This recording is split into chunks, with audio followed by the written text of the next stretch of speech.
이런 말들을 많이 하죠. 어떤 그 자녀들에게 부모 잘 만나서, 예? 부모 잘 만나가지고 저놈은 뭐 이렇고 저렇고, 예? 남들보다 남다르게 더 나은 게 별로 없는 것 같은데, 뭐 부모 잘 만나서 뭐 이렇다 저렇다. 그런데 또 그 반대가 더 많죠, 사실은. 대부분의 부모들이 갖는 생각 중 하나가 뭐냐.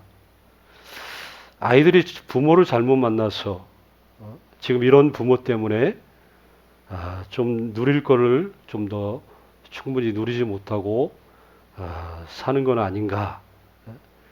이렇게 자식에게 의외로 자책감을 가지고 사는 부모가 너무 많다라고 얘기들을 합니다. 물론 그렇죠. 자기 자식들이 내가 잘 돼서 더 풍족해서 자녀들에게 더 좋은 좀 혜택들 저렇게 잘 자랐으면 하는 그런 마음들이 그 왜 없겠나 하는 거죠. 이게 다 부모 마음일 수도 있죠. 그런데 우리가 중요한 거는 아이들은 물질적인 풍요로만 길러지는 게 아니다 하는 거. 이게 너무나 자명한 사실이에요. 우리 자신을 보면 알아요. 우리가 우리 예수 믿는 사람들 하나님을 사랑하죠. 그렇죠? 우리가 하나님을 사랑하는 그런 것들을 보면 이게 너무 명확해요. 하나님께서 우리가 세상에서 가장 넉넉하게 살도록 그렇게 하셨기 때문에 하나님을 사랑하는 게 아니잖아요. 그렇죠?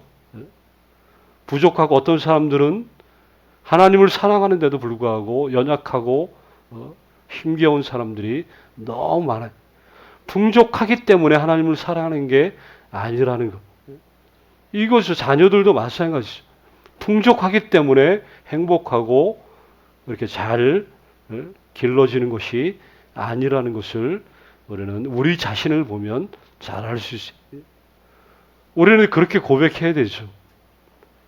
나는 세상 사람들이 볼 때, 만약에 비교할 때, 나는 그들보다 더 나은 것이 없는 것 같아 보일지라도 주님을 사랑하는데 그게 전혀 지장이 되거나 문제가 되지 않는다는 것.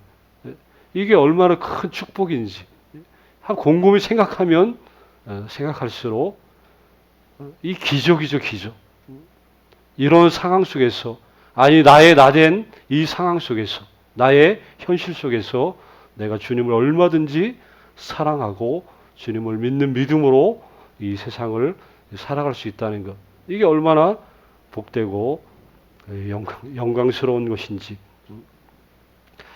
오늘 여기 본문에 보면 이제 어린아이에 관한 이야기가 나오는데 어느 날 사람들이 어린 아이들을 쉽게 말하면 자녀들이죠.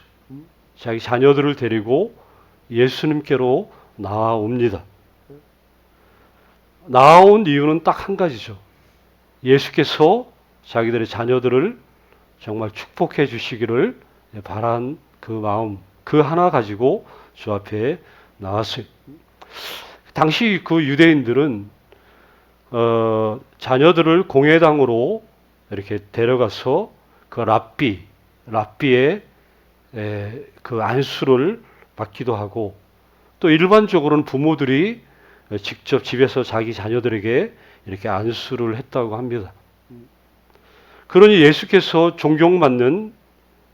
예수님을 존경하는 사람이 당연히 그 예수님 앞에 우리 자녀들에게 이렇게 좀 안수해 주기를 바라는 마음으로 이 아이들을 데리고 갔습니다. 근데 문제가 있죠. 제자들이 이런 부모들을 심하게 나무라는 그런 모습이 오늘 본문에 나와요. 아마 제자들이 생각할 때는 예수님이 너무 바쁘시니까 계속 막 사역에 분주하신데 이렇게 막 애들까지 데리고 와가지고 하는 게 이제 걸림돌이 된다라고 생각을 했겠죠. 선생님을 염려해서 그렇게 했을 것이라고 생각하지만 정작 예수님은 이걸 보시고 매우 이렇게 불쾌하게 생각을 했다 하는 거죠.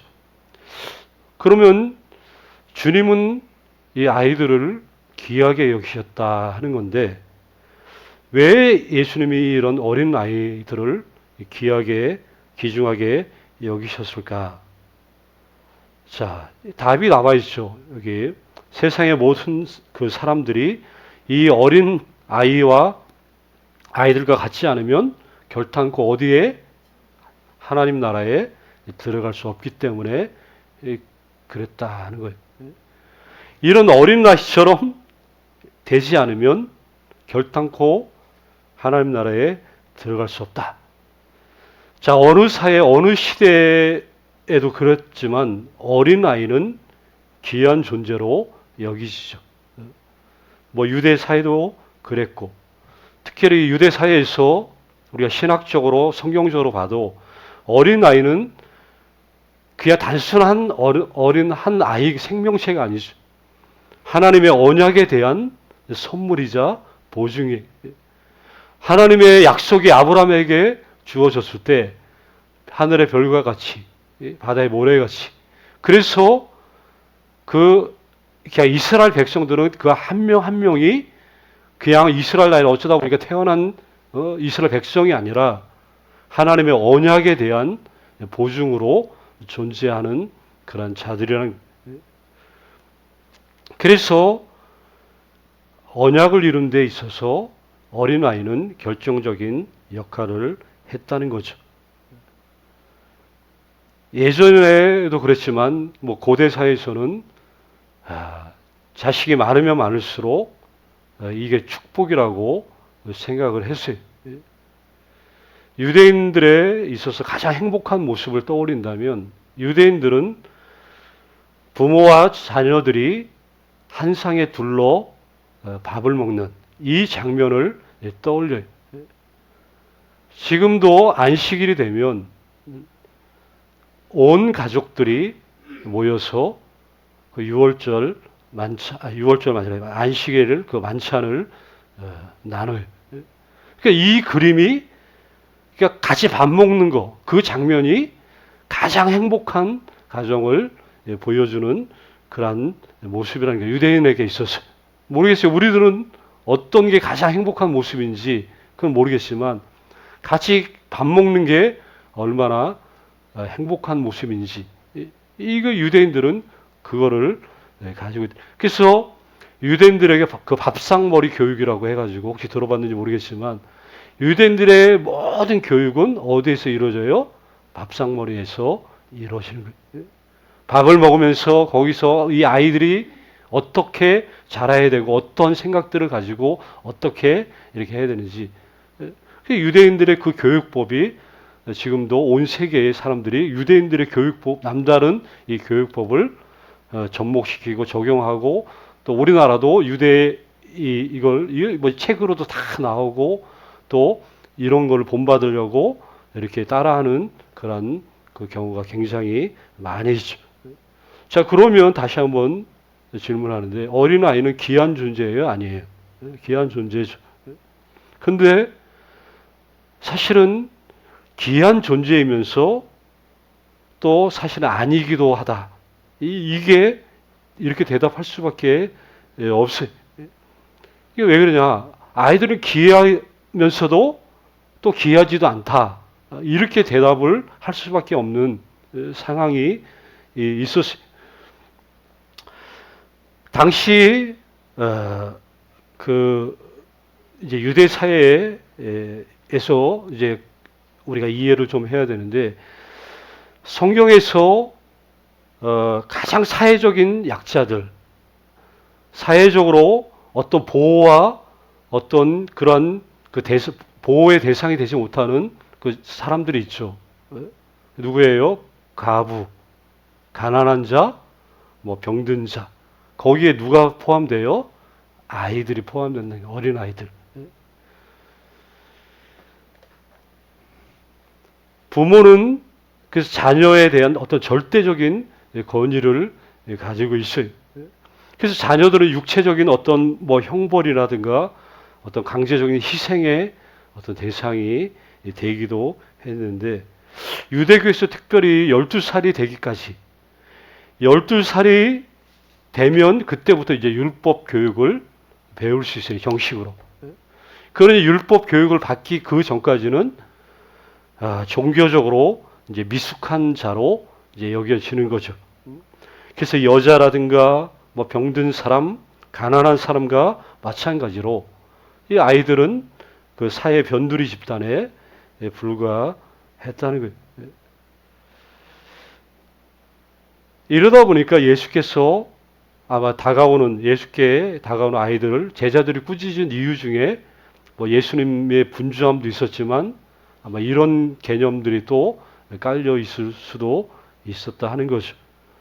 근데 예수님은 그냥 마다하지 않고 안아주시고 또 일일이 축복해 주시. 그저 부모들은 안수기도만 해달라고 했을 뿐인데 일일이 그냥 안아주고 이렇게 축복기도까지 해 주셨다는 것.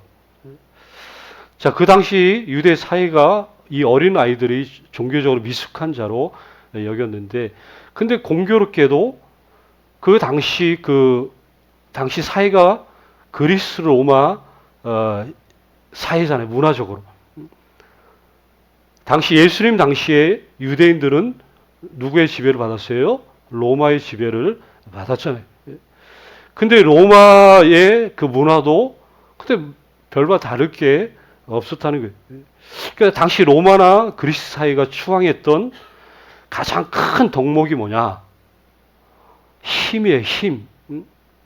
그래서 강한 것은 선한 것이고 약한 것은 뭐에 반대로 악한 거다. 이런 개념을 로마 사회가 가지고 있어요. 그래서 아버지는 힘의 상징. 그래서 아버지의 그 절대적인 권위 아래 놓여 있었기 때문에 자녀의 삶과 어떤 죽음, 그리고 장래를 결정한 모든 권한이 그 아버지의 손에 달려 있다는 거예요. 그래서 혹시 딸이라든가 아니면 몸이 성치 않은 그런 아이, 얼마든지 이 병약한 아이, 이런 경우에는 노예로 팔거나 아니면 죽일 수도 있는 권리가 누구에게 있어요? 아버지에게 있어요. 그러니까 힘을 갖다 가장 큰 덕목으로 추앙하던 그런 사회니까, 예를 들어서 병든, 연약하면 그냥 부모가 죽여도, 이게 죽이죠. 당연히 죽여야 돼요. 왜 죽여야? 우리 집안의 악의 근원을 끊어야 되기 때문에. 강한 것만이 선한 것이기 때문에, 이렇게. 여자도 마찬가지고, 뭐 이런 사회였어요. 그러니까 이런 시대, 이런 상황에서 예수님이 이거를 이렇게 한 거는 그냥 단순히 그냥 아이들, 이쁘다, 이 정도가 아니라 당시의 사회적인 어떤 생각들을 역행하는, 그러니까 송두리째의 가치관들을 깨부시는 행동이 된다는. 그래서 우리가 하나님의 말씀은 단지 하나님 말씀하시는 그 음성만이 말씀이 아니라 하나님의 행동들 자체가 뭐예요? 그것도 하나님의 말씀이라는. 하나님의 말씀은 그래서 항상 두 가지, 행동과 언어. 그래서 우리 구약에 보면 우리 선지자들이 하나님의 말씀, 여호와께서 가라사대 이 말만 한 게 아니라 어쩔 때는 행동으로 하나님의 말씀을 보여주는 장면들이 굉장히 많이 나와요. 그 호세아가 그 문란했던 아내 고멜을 데리고 올 때도 그거 쳐 죽여야 되는데 가가지고 무릎 꿇고 여보 집으로 돌아갑시다. 이게 뭐예요? 이게 하나님의 그 마음, 하나님의 그 말씀, 하나님의 뜻을 말해주는 그 행동이라는 행동. 이사야가 예레미야가 베옷을 입고 이런 것들. 그 스바냐가 대낮에 등불을 들고 다니는 것들. 이게 하나님의 그 말씀이, 그러니까 여호와께서 가라사대 그것만이 하나님의 메시지가 아니라 이렇게 행동으로 하나님의 뜻과 말씀을 보여주는 장면들이 굉장히 많이 나오죠. 그러니까 예수님의 이 행위는 단순히 아이고 예쁘다, 귀엽다 이게 아니라 이게 하나님의 그 총체적인 그런 뜻을 보여주면서 사회의 통념들을 그냥 여지없이 깨트려 버리는, 그리고 사람들이 갖고 있었던 기존의 생각들을 부숴뜨리는 그런 혁명적인 메시지가 된다는 거죠. 자, 여기 그 14절에 나오죠. 어린아이들이 내게 오는 것을 용납하고 금하지 마라. 그래서 하나님의 나라가 이런 자의 것이니라. 15절에도 뭐라 나오죠? 이 어린아이 같지 않다면 결단코 하늘나라에 들어갈 수 없다. 이런 식으로 얘기를 해. 하나님 나라를 어린아이와 같이 받들지 않으면 자, 태도에 대해서 말씀하는 거죠. 자, 아이들을 통해서 우리가 배워야 될 것이 하나 있다면 이런 거죠. 어른이 되면 이상해요. 자연스럽게 계산적인 모습에 가까워져. 뭐 그도 그럴 것이 살면서 치열하게 인생을 살면서 뭐 산전수전 다 겪고 또 세상에 살아가는 그런 원리와 방법들을 그냥 자동적으로 익혀졌기 때문에 이게 어쩔 수 없어요. 계산적일 수밖에 당연히 없죠. 뭐 목회자는 안 그러겠어요. 뭘 하든 자연스럽게 계산적인 모습에 가까워져. 인생이 또 세상이 그렇게 만들기 때문에 그렇다는 거죠. 그런데 아이들은 아직 단순한 편에 속하죠. 그래서 믿음이라는 것도 계산적이지 않고 단순하게만 믿을 수 있다면, 정말 단순하게 액면 그대로 정말 가만 보니까 저도 목회자들도 그렇고 그동안 제가 알고 있는 수많은 그 믿음의 사람들 보면 확실히 다른 게 뭐냐, 그러니까 단순한 사람들, 어떻게 볼 때 참 미련한 것 같고 어떻게 보면 너무나 단순한데, 근데 그 단순한 사람들 그 역사들이 더 많고 또 하나님의 그 일들을 또 감당해내는 거 보면 단순한 그런 사람들 하나님이 사용하신다 하는 것이. 그래서 어른들이 아이들을 통해서 배워야 되는 이 부분이 바로 이거, 단순한 거. 아이들처럼 단순하고 계산적이지 않은 그러한 순수. 이렇게 말씀을 받아들이는 그것이 정말 갈수록 필요하다 하는 거죠. 이러다 보면 이게 서로 어린 아이와 어른들은 서로를 보완하고 배우기 위해 존재하게 된다는 것이죠. 아이들을 통해서 배울 수 있는 사람은 하나님의 신비로운 섭리를 알 수 있는 그런 사람이다 하는 것이죠. 이런 거죠. 쉽게 말하면 하나님은 가난한 사람을 부유한 자 옆에 두셔요. 가난한 자의 존재로 말미암아 부유한 자는 자신의 부와 편안함에 대해서 감사를 기억하는 거예요. 저 사람을 보면서 나에게 주어진 이런 것들을 더 알게 되는 거죠. 그래서 가난한 자는 부유한 자에게 뭐 무시당하거나 성가신 존재가 아니라 사실 엄밀히 말하면 고마운 존재라는 거예요. 약한 사람들, 병든 사람들, 이런 자들을 곁에 두심으로 인해서 감사와 행복을 일깨워주는, 이게 하나님의 섭리임을 우리가 알 수 있어야 한다는 것입니다.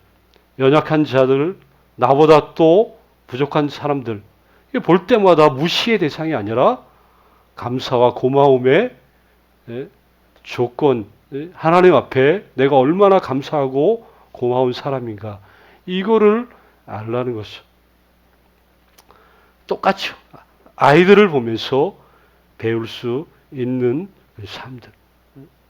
그래서 부모는 뭐 자녀들의 앞에서 당당해야 되죠. 떳떳해야 되죠.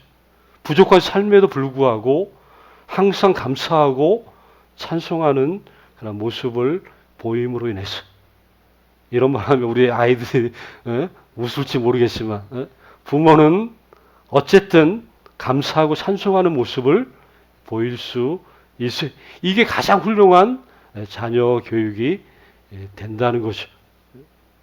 이게 세상의 가정교육. 그래서 어린아이는 우리에게 허락된 하나님의 축복이다. 그래서 하여튼 어린아이들은 너나 할 것 없이 우리 집 애들만이 아니라 우리 교회 자녀들만이 아니라 온 세상의 아이들은 정말 마음껏 주님의 이름으로 그런 아이들을 축복할 수 있는 이 믿음의 사람들 우리가 돼야 된다 하는 것이 우리 뭐 아프리카의 그런 아이들 뭐 유럽의 뭐 동남아의 이 세상의 모든 아이들 그냥 우리 중보기도 할 때 한번 각각 그런 기도도 한 번 더 추가해서 기도하시 하나님 온 세상의 아이들을 사랑하고 축복합니다. 이 아이들을 축복합니다. 그러니까 마음껏 막 축복하고 그 아이들이 정말 행복하게 잘 자랄 수 있도록 또 어려운 가운데서 근데 어렵다고 해서 걔들이 불행하다고 생각하지만은 않잖아요. 그렇죠?